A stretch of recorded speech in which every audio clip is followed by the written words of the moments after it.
Years ago, now let's go to 13 years ago, I experienced something that I'd never experienced before in my life. I can tell you I experienced losing loved ones that were dear to me, not the loss of a husband, but I'm saying death was not a stranger.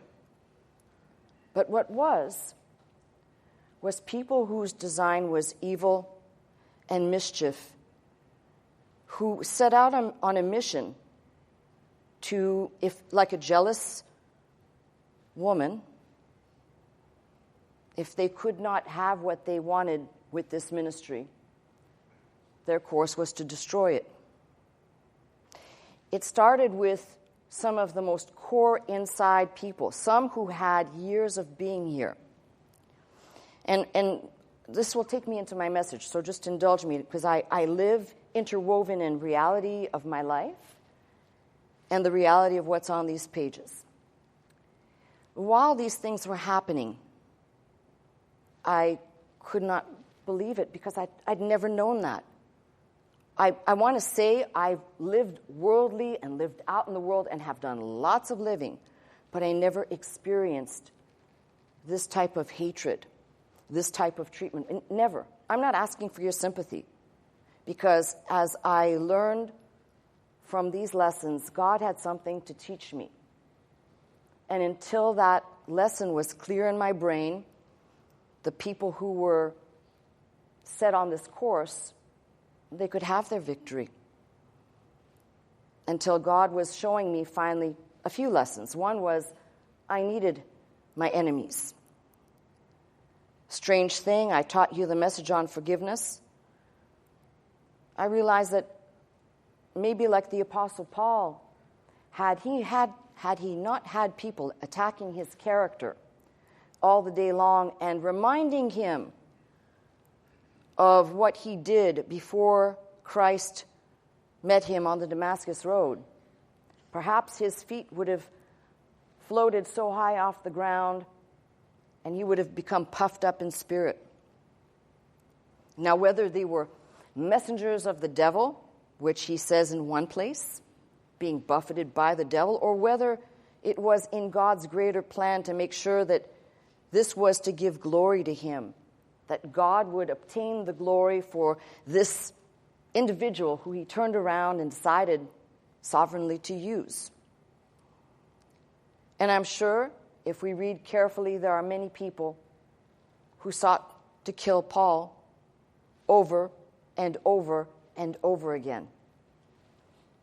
All you got to do is read about those that led him over the wall in a basket to know there was a great danger around that man.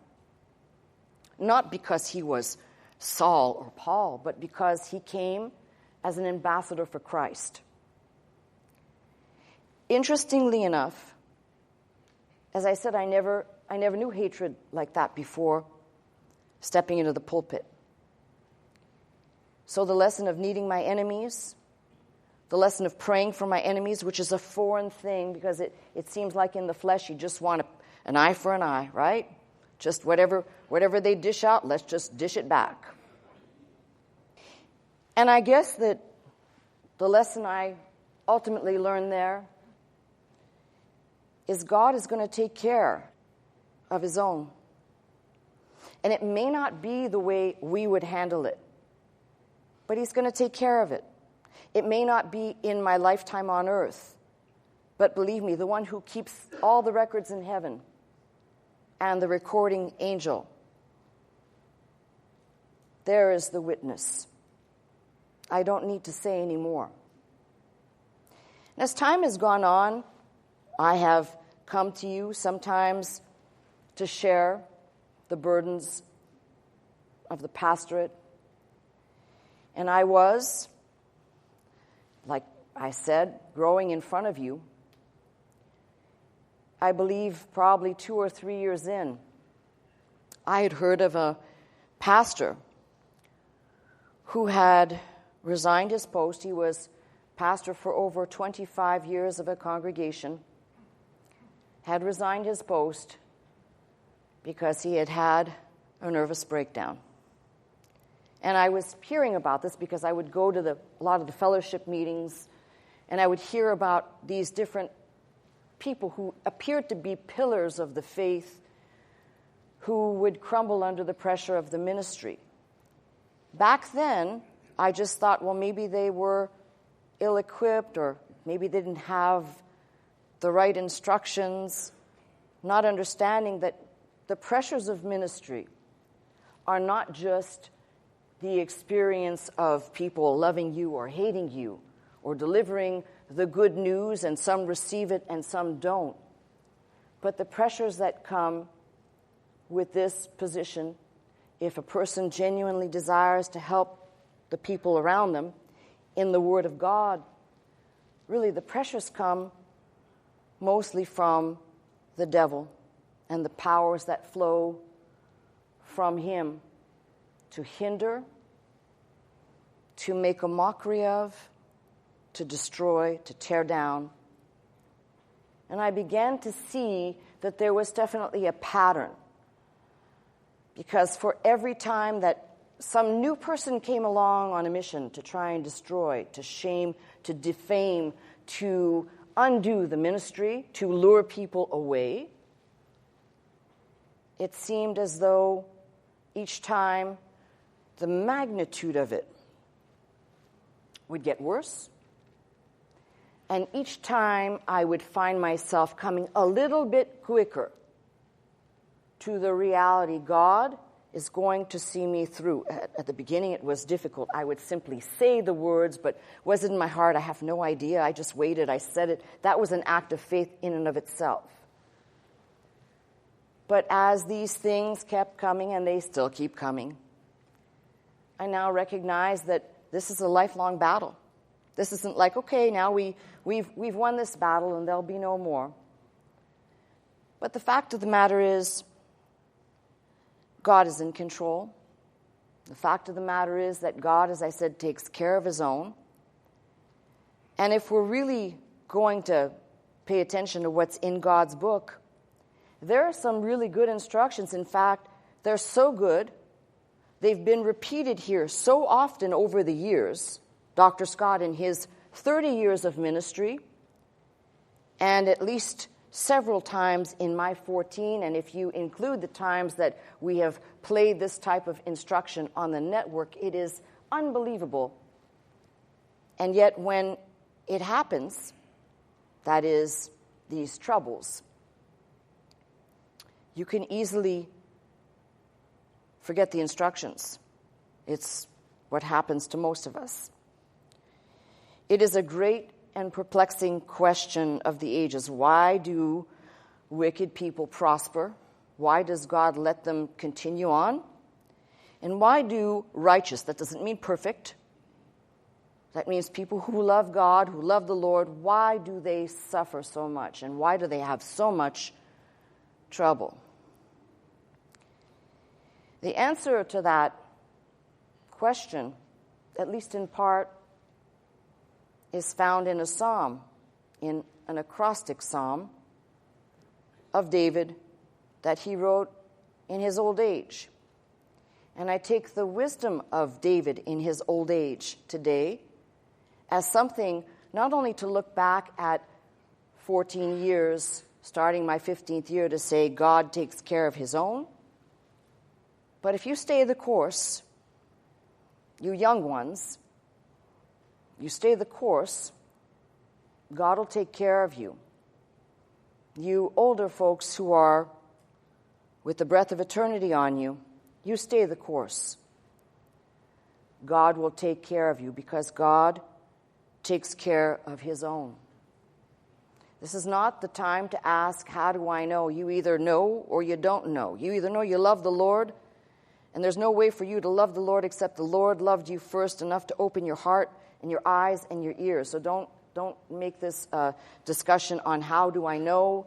We're saying because you say, I love the Lord, that's how you know the Lord loves you because he first loved us. With that being said, I'm going to read straight off the header of my Bible, which I do not like to do, Psalm 37, which says, God takes care of his own. If you want to turn there with me today. And I guess the beauty of this is each time, sometimes when you go and you revisit something, you maybe find something you didn't see the last time or the last 20 times, or a little careful digging once more helps to clarify something that maybe might have been passed over previously. So, in this psalm, which is well familiar to this congregation, 3 times David says, fret not, fret not, fret not, verses 1, 7, and 8. Let me talk about the Hebrew word to fret. Because if you just read it in English, you think to fret could be to be worried, to be annoyed, to pout. But really, the Hebrew is to fume, to have a burning of the heart, or when I was reading it, I was thinking, I have heartburn. But not like that. But it actually carries more weight than simply to worry, or more like becoming vexed.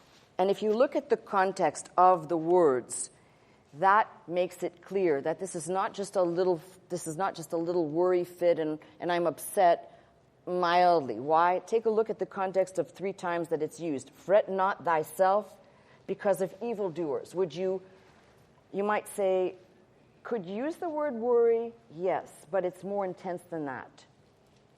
It's actually kind of a burning or fuming. Fret not thyself because of evildoers. Read again in verse 7. Fret not thyself because of him who prospereth in his way. Speaking of the wicked, because of the man who bringeth wicked devices to pass. And in verse 8, fret not thyself in any wise to do evil. So the word itself carries the weight of the burning of the heart in anger, and it is, we'll call it a response, a fleshly response mechanism to seeing people, and I'm using what the King James calls wicked, but they're enemies, they're cruel people, they are malicious, mean-talking, or whatever you want to paint them as from what the psalm is talking about, who never seem to get caught. There's never any penalty for them. There's never any punishment. There's never any justice for these people. But the reality is that we're talking about something pertaining to the righteous people of God. Those, we'll call them, and righteous carries a connotation which is not bad but often misunderstood. Let's call them faith people who are earnestly desiring God's best, watching those enemies never get caught. At some time, there's a burning inside that says, what is going on? And if you go back to the first verse, fret not thyself because of evildoers, neither be thou envious against the workers of iniquity. So we have here, this whole psalm is going to revolve around the concept of the righteous person, his delight, his discipline, dependence, all from and in God versus the wicked, their plots, their power, their prosperity. Everything is direct opposite.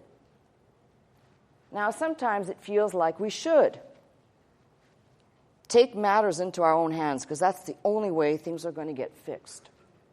That's not what the psalmist says. That's not what David, who wrote this in his old age, seasoned warrior of God, man after God's own heart, tells me I should listen to what is in this psalm because the essence of it is very clear. All you got to do is, if you read through this, and the read sometimes comes across as poetic, but if you read it and put some flesh and blood on it, you recognize what David is saying is, okay, don't get hot under the collar because of evildoers, neither be envious against, don't be jealous or envious against those workers of iniquity. Why? For they shall soon be cut down like the grass and wither as the green herb. Can the grass Let's put it in modern terms. Can the grass escape the lawnmower? It cannot outrun the lawnmower, right?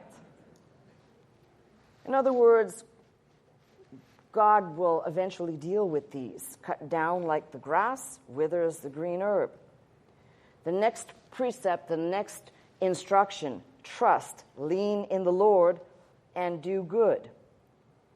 And this one, as I said many times, referring back to my years of ministry here, or anything that you have been through.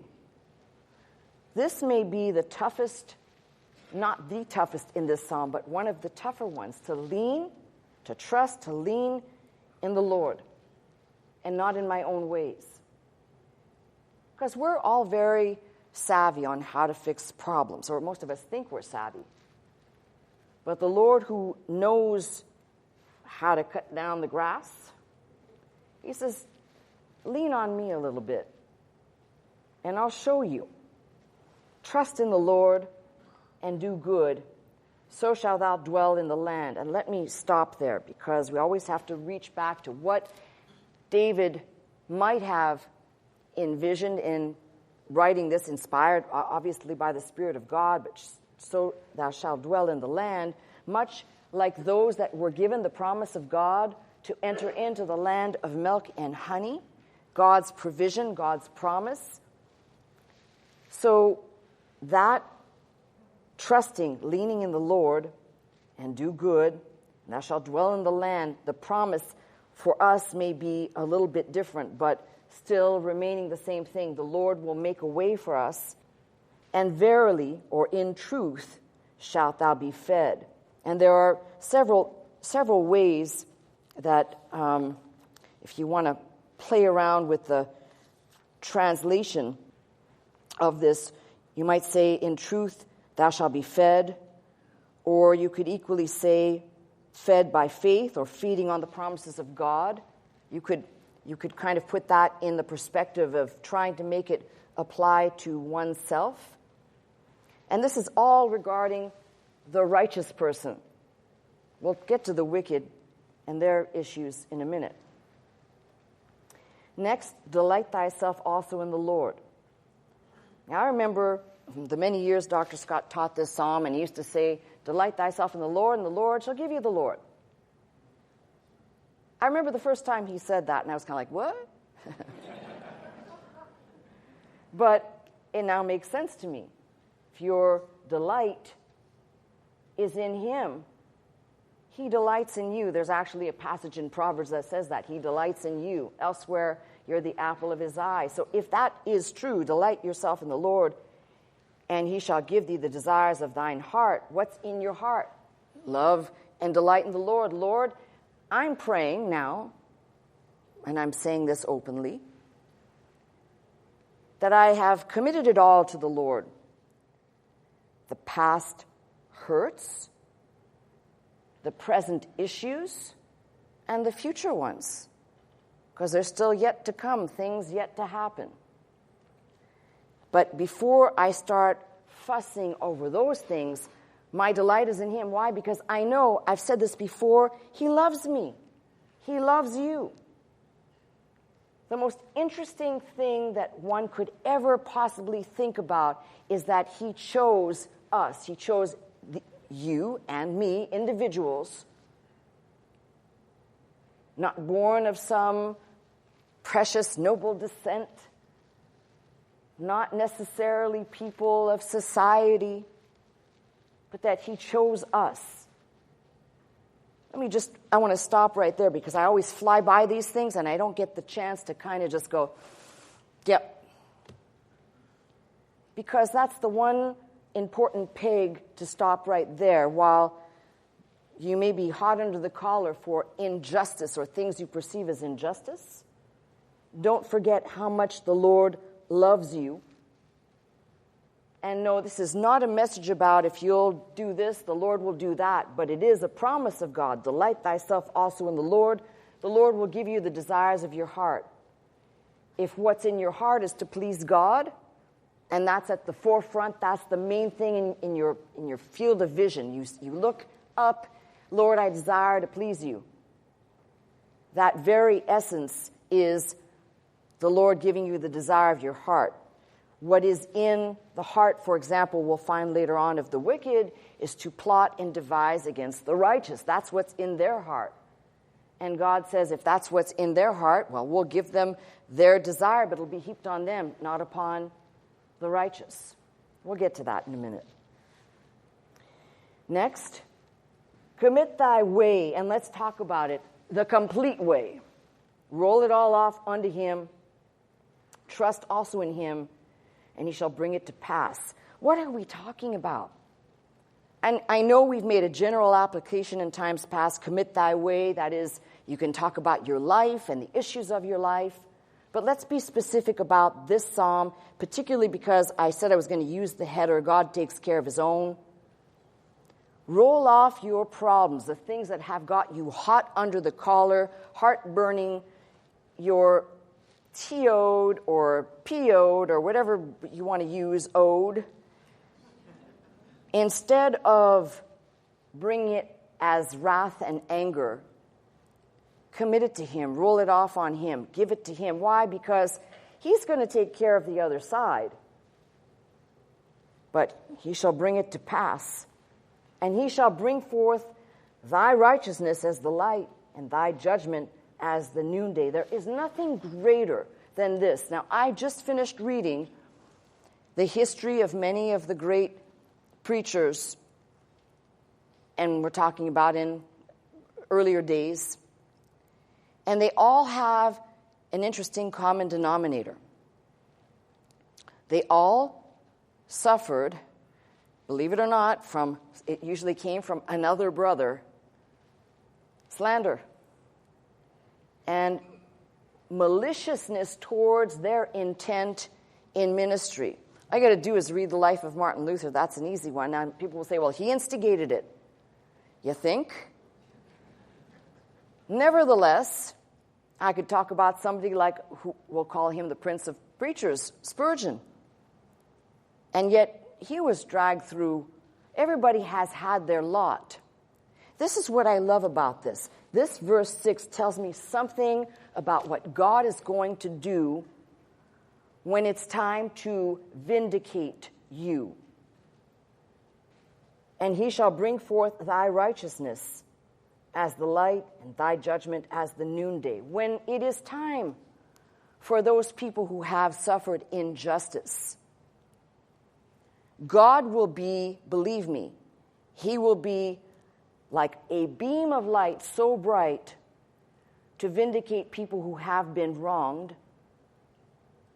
And that same light that brings people into his presence, that clarifies or that brings something that now sets the record straight, will also be the same light that will cut down and cut asunder. That's the beauty of it. Rest in the Lord. And this word here is not kick your feet up and take a break. If you read your margin, if you have a Bible like mine, it says, be silent to the Lord. In other words, shut up. Quit talking. Quit moving. Quit complaining. Quit being angry. That's what that rest in the Lord means. And here's the companion of staying silent in the Lord. It doesn't say stay silent forever. It says on this matter, with the subject matter we're dealing with, be silent and wait patiently for him. Can you do that? No. God is, maybe an angel is looking down and talking to me saying, can you do that? Can you stay silent and wait on him? Can somebody get the Jeopardy music out?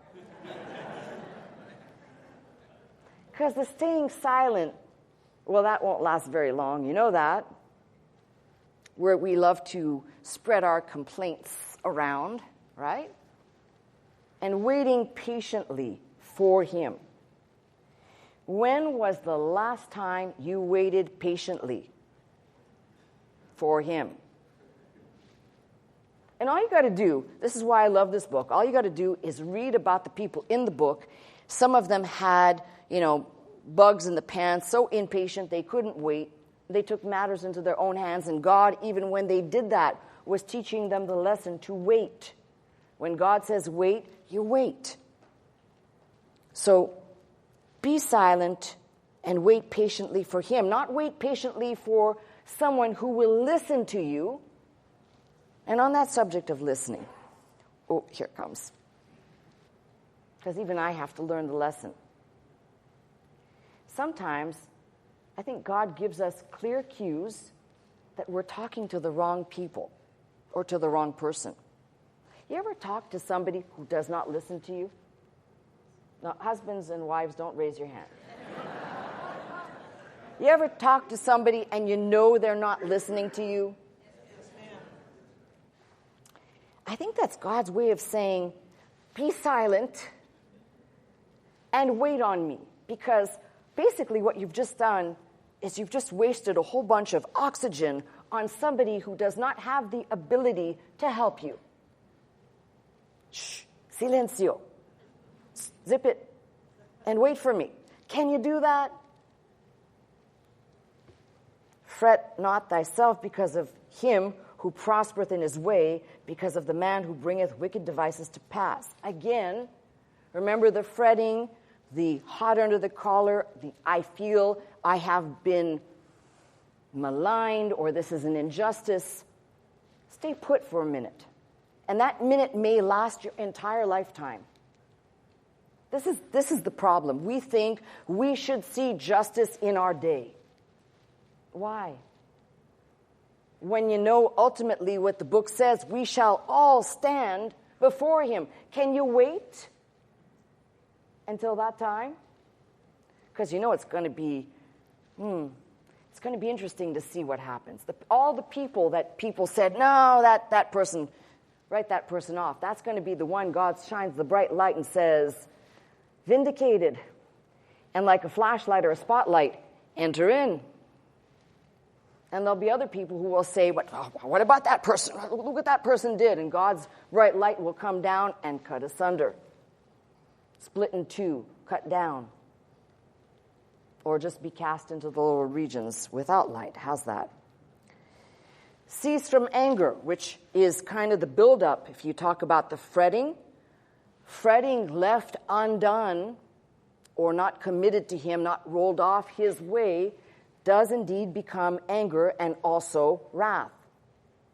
These are manifested. Fret not thyself in any wise to do evil. In other words, just because of what you see happening to you doesn't mean now you should now take the mind of the world and say, well, this is how I'm going to solve the problem. For evildoers shall be cut off. You see, there is a really good pattern here. And as I said, David wrote this in his old age. If you're not sure about that, verse 25 says, I've been young and now am old. That's enough for me to know he wrote this with lots of experience behind him. So I'm going to take it from someone who's got lots of experience.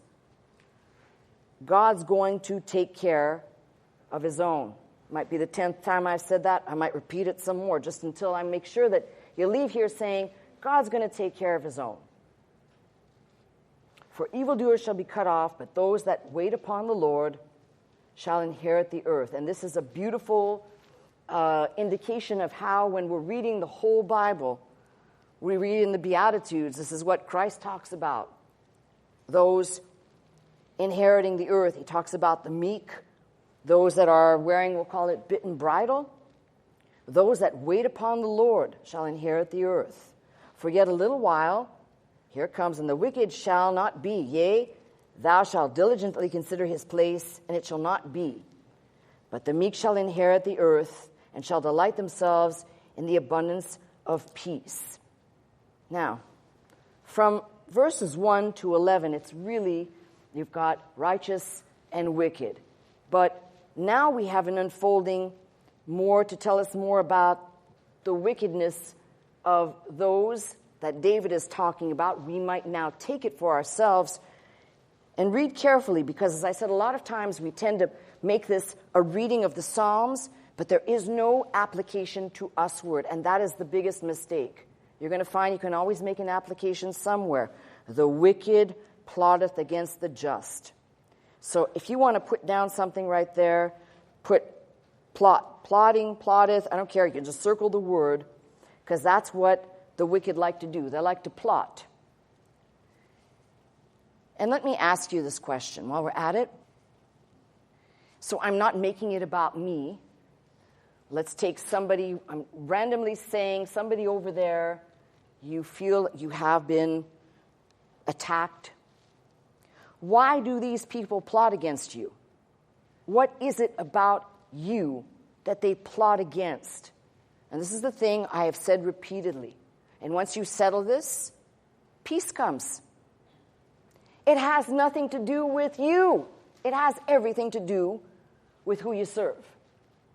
It has everything to do with the desires that are in your heart. It has everything to do with Christ. See, nobody, I don't care who you are, nobody can just randomly say, I hate you. I've never talked to you, but I just can't stand looking at you. I know I hate you. And it's not enough that they hate you. They plot against you. They devise things to bring you down. Now, you may say, well, I don't have any enemies like that. Yeah, you do. If you don't have enemies like that you know of, we're talking about people that have genuinely plotted against you. But you do. We wrestle not against flesh and blood, but against principalities and powers, and these plot against us. And they use human vehicles usually to carry out their devices. That's one. Keep reading. The Lord shall laugh at him, for he seeth that his day is coming.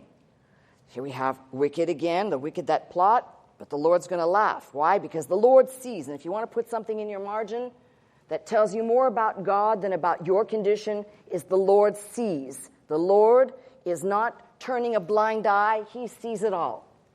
There are times, and there have been times in the last 14 years where I felt maybe God is not seeing this. And then I come to my sanity and I realize God sees every single second of this craziness.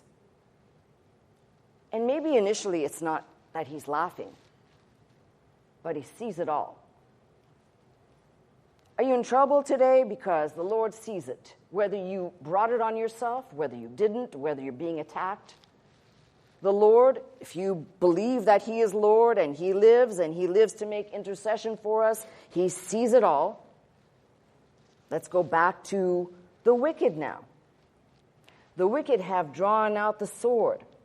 They have bent their bow to cast down the poor and the needy and to slay such as be of an upright conversation or behavior. So their power is only in wielding something we'll call of external force or external power. When we talk about the power that God gives us, the power God gives us is dunamis from inside. These wicked ones, all they have, it says they've drawn out the sword. And you can say, well, that's David's day, but it's every single day until the end of time. Those that come against the just, they usually come against the just in an external display of power. It is not from God. And if it is by the power of the devil, it is still by an external attack, because the devil is not omnipotent or omniscient, rather. Their sword shall enter their own heart. That's what I like. Their power, their own devices, the sword shall enter their own heart. Their bows shall be broken. So I don't know who's going to do it, but it's not going to be me. Could tell you that much. I'm not much of a sword breaker. I've been known to break other things. We'll leave that alone for right now. Now, we went from the power. Take a look at the prosperity. A little that the righteous man hath is better than the riches of many wicked. I'm going to read that again, because that should be something for the people that say, but I don't have much. Read it again if you're one of those people that says, I don't have very much.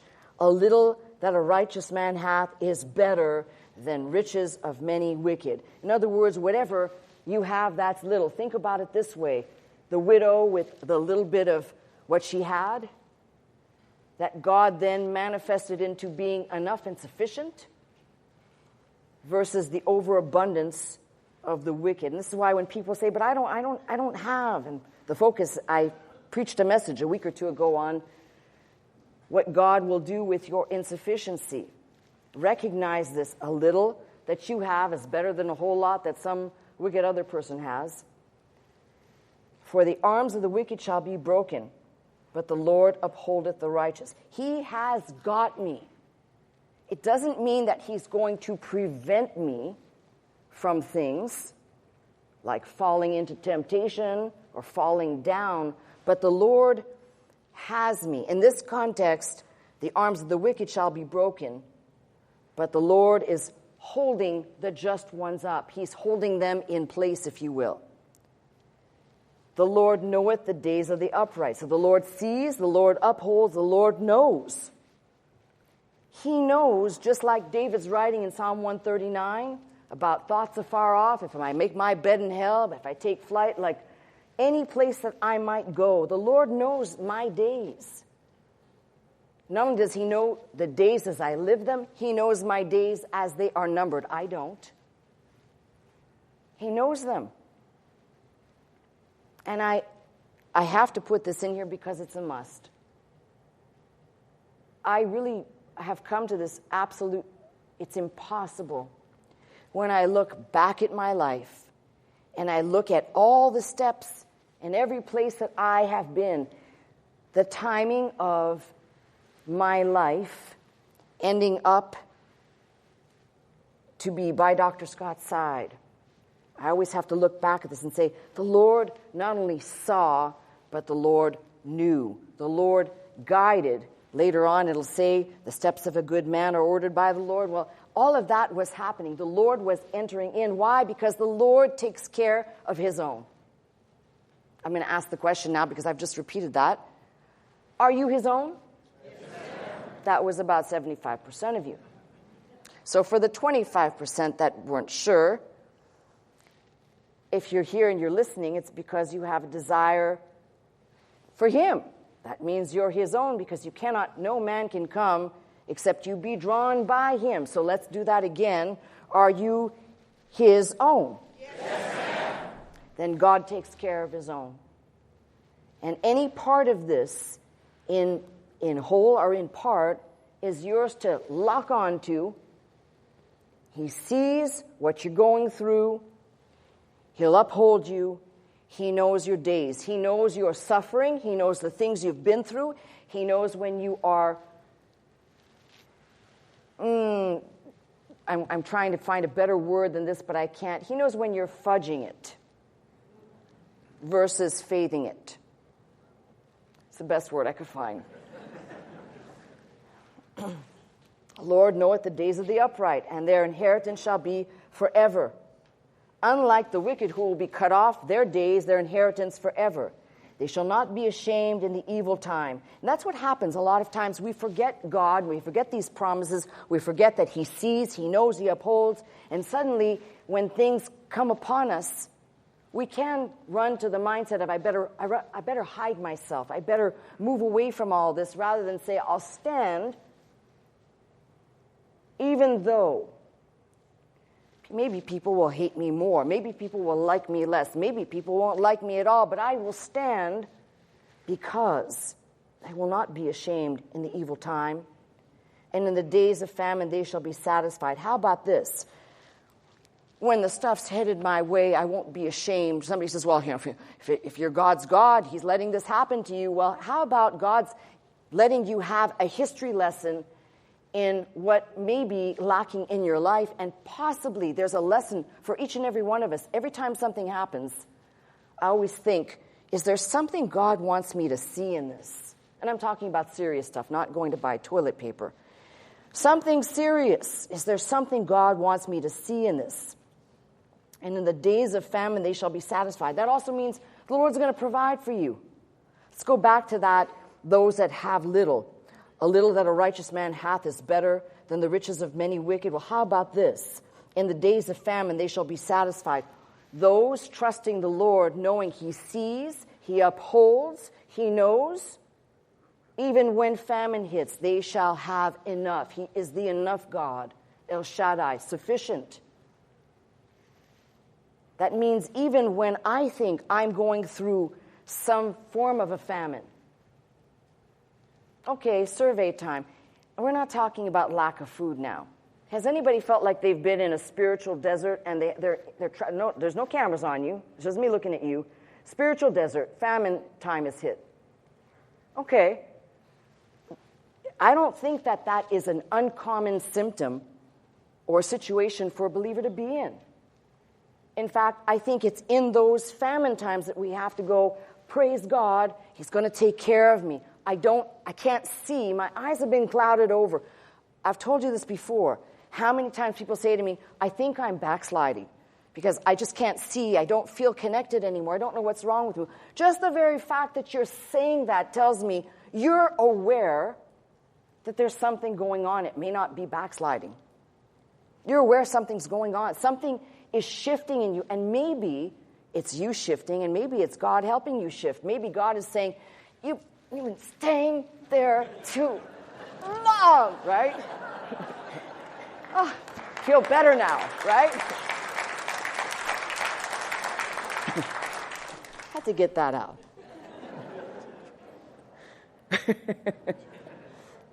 Now, take a look at this. And you keep reading in here, the protection. But the wicked shall perish, and the enemies of the Lord shall be as the fat of the lambs. What happened to the fat of the lambs? They're completely consumed. They shall consume into smoke. They shall consume away. Gone. Oh, I agree with you. Where'd they get the fire? Not the water. Now, that's the first thing. So the wicked, they don't have any protection. The other thing is, this is a common thing here. The wicked borroweth and payeth not again, but the righteous showeth mercy and giveth.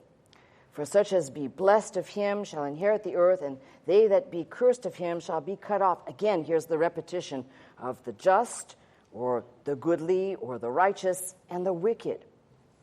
And here, the steps of a good man, good is added, as you can see, but the steps of a man, of an individual, are ordered, established by the Lord, and he delighteth in his way.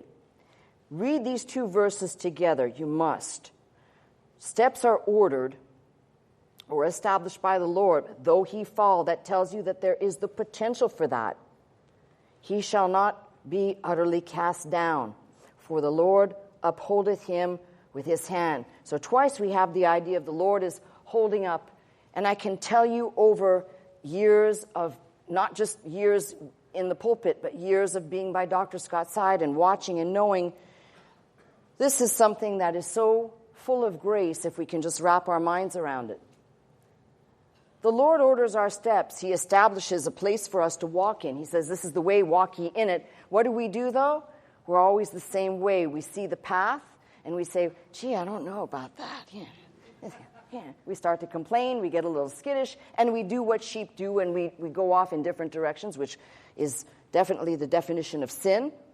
And it says, even though he fall, he shall not be utterly cast down. This is hope for mother or father with children who have kind of abandoned the faith walk. This is hope for children whose parents have abandoned the faith. For anybody that you know, where if God planted the seed, what is the cure for all of this? The cure, faith cures the fretting. Faith cures all of this. Trusting, that second, third verse, trusting, leaning in the Lord, delighting, committing your way. All of those first 11 verses give you, we'll call it the prescription for application to making it through the tough times. But the righteous man's walk is not just, I'm on this path and it's always the straight and narrow, but rather if he should fall, he shall not only be cast down. It means God does not expect anybody, don't let anybody ever tell you, God expects you to be perfect now. Now you know the truth. You better live up to it. Tell him to go pound some sand somewhere. My Bible says, and I have David as a witness and abundant others, that our life is a series of these. You think you've figured it all out, and then you find out that you haven't. And that's a successive pattern until you drop dead. You might do it 100 times. I got this thing figured out. And God says, like the Rubik's Cube. No, you haven't. Here, figure it out now. You might like it better this time. Let's keep going. And I told you, this is why I said, I'm going to take this from someone who had written this in his old age. I've been young, and now I'm old, yet I have not seen the righteous forsaken. Let's put there's a comma right there. And let's really kind of emphasize that first. I've not seen the righteous forsaken. If you look back, don't just look back at my chronicles of 14 years or my 50-plus years of living. Look back at your life. Has God seen you through? Yes. I have not seen the righteous forsaken. It doesn't say the perfect. It says the righteous. Those that love the Lord, I've not seen them forsaken. Those that are going to stay by the stuff, I've not seen them forsaken, nor his seed begging bread. That means God cares and it matters to him. He is ever merciful and lendeth, and his seed is blessed. Here comes some more instruction, kind of interesting. Depart from evil, do good, and dwell forevermore. For the Lord loveth judgment and forsaketh not his saints. Again, another reinforced idea. He's not going to leave you. He forsaketh not his saints. They are preserved forever, but the seed of the wicked shall be cut off. God sees, he knows, he's going to take care of. The righteous shall inherit the land. This is the theme that keeps being repeated. The mouth of the righteous speaketh wisdom, and I put in my margin, wisdom of God. The mouth of the righteous speaketh wisdom, and his tongue talketh of judgment. It's one thing to be able to recite chapter and verse by memory. I know a lot of people who are evil to the core, and they can spew off chapter and verse, and they can tell you what that book over there, the one that you've never read, stuck, that's the pages are stuck tight. They'll tell you everything that's in there. Oh, that little book has 4,264 words in it, and it's got so many, and they'll tell you everything like a robot, but there's no application in their life. But the wisdom of God is what Paul talked about in Corinthians. And the wisdom of God is more powerful than the wisdom of man. The wisdom of man can memorize Scripture. The wisdom of man can take certain things and robotically just kind of go through the motions. But the wisdom of God is God giving the Spirit to give witness to the Word, to put it into its right application of trusting, relying, and amening what God said he's going to do. The wisdom of God. And the law of his God is in his heart, and none of his steps shall slide. Here we go back to the wicked. The wicked watcheth the righteous, and seek to slay him. Now, let me ask you, if they sought to kill Christ before it was his time to be crucified, and then they ended up crucifying him anyway, what makes you think, as I've said, we're always looking at it, we're never reading it as a microcosm, as a piece of sand that says, if they sought to do that to the master, why wouldn't the mercenaries from hell try to not take you down? I'm not saying they might not try to take you out, but they're certainly going to try and take you down. The whole thing, as I've said, comes back to getting into your head. The Lord is going to take care of you. God takes care of his own. The wicked watcheth the righteous and seek to slay him. The Lord will not leave him in his hand, nor condemn him when he is judged. So the Lord is with us. The Lord sees, he knows, he upholds. The Lord is with us. The Lord orders our steps. Wait on the Lord. And this is an interesting word, different than the other word for wait. This is kind of like to bind together. This is like being in oneness with the Lord. That means go back, find a promise, get it together, and by, we'll call it union of faith, Bind together, wait on the Lord, keep his way, and he shall exalt thee to inherit the land. So of all these things, in the binding of a word, we talk about speaking a promise. If any 2 or 3 you're gathered and you speak something and you claim it by faith, it says it's established. This is almost that same principle of binding together with the Lord. And he shall exalt thee to inherit the land. That means of all the things, the Lord is not only going to see you through, let's put this in present and future. He's going to see you through. He's also going to bring you in. And when I say that, I'm talking about a future time. Again, it comes back to trusting the Lord. We have to bind together. Then verse 35 and 36, I have seen the wicked in great power, spreading himself like a green bay tree. You know what's interesting is I had to look this up because I wondered, what's a green bay tree? Well, the first thing is it's a tree that can get really big, but it has no fruit. What do we call that? Useless. Scratch out green bay tree and put useless. I have seen the wicked in great power, spreading himself like a green bay tree, but nothing, no fruit. Yet he passed away, and lo, he was not. Yea, I sought him, but he could not be found. So all of this spreading out and taking up all this space, bearing absolutely nothing.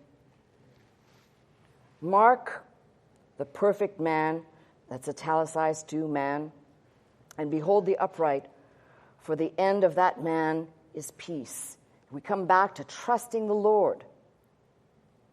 But the transgressors shall be destroyed together, and the end of the wicked shall be cut off. But the salvation of the righteous is of the Lord.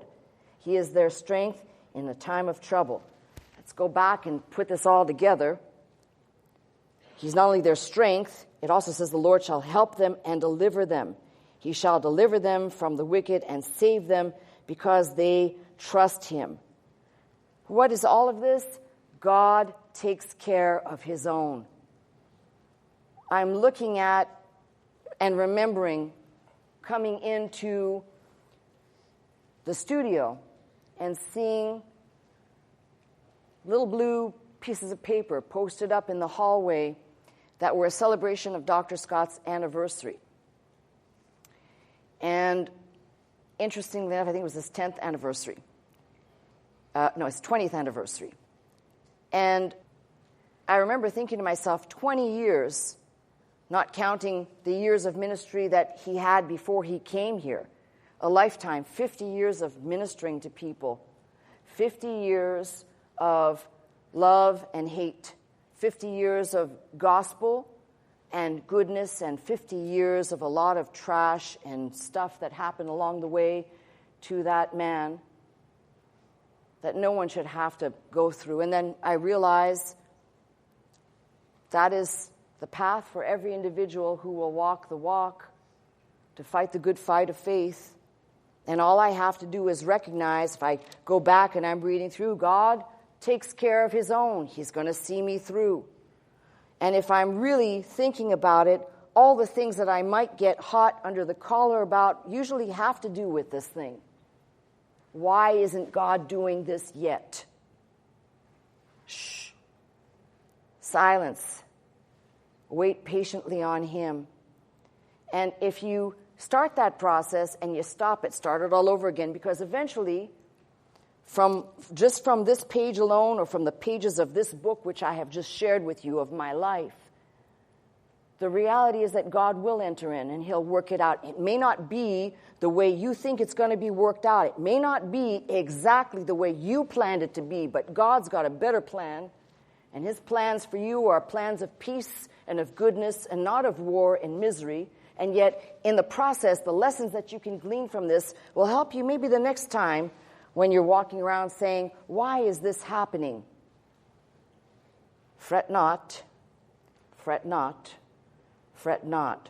But even above that, the cure for fretting, faith and trusting the Lord.